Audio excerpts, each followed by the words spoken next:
बँकेचं व्यवहार आणि उद्योगाबद्दल सरांकडून माहिती घेत आहोत. तर सर, उद्योगाचे विविध प्रकार कोणकोणते आहेत? थोडक्यात असं सांगता येईल की जर तुम्ही असं एक आपल्याकडे नोकरी करत नसेल तर मग व्यक्ती उद्योजक झाला असं समजलं जातं. पण त्याला ढोबळपणे आपण असं सांगू शकतो की जर तुम्ही एखादा माल इकडून समजा तुम्ही मुंबईहून एखादा माल आणला आणि औरंगाबादला जर तो विकला तर याला आपण म्हणूया ट्रेडिंग केलं.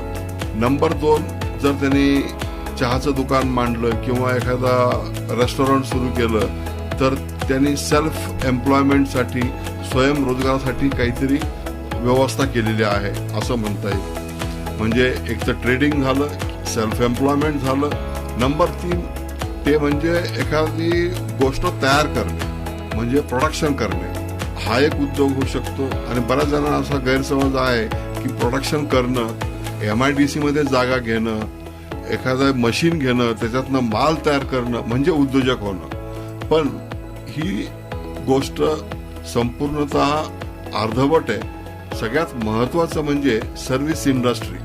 तुम्ही जर सर्व्हिस इंडस्ट्रीमध्ये असाल तर ट्युशन काढणे, इस्त्रीचं दुकान किंवा ड्रायक्लिनचं दुकान, अशा सेवा पुरवठा देणं हा सुद्धा एक उद्योग आहे. आणि जर तुम्ही आज बघितलं तर जगामधले सगळ्यात मोठे उद्योग जे आहेत, उदाहरणार्थ फेसबुक, गुगल, हे सगळे सेवा उद्योग आहेत. तर सेवा उद्योगामध्ये तुमचा फायदा हा असतो की तुम्हाला इन्व्हेस्टमेंट जास्त करावी लागत नाही.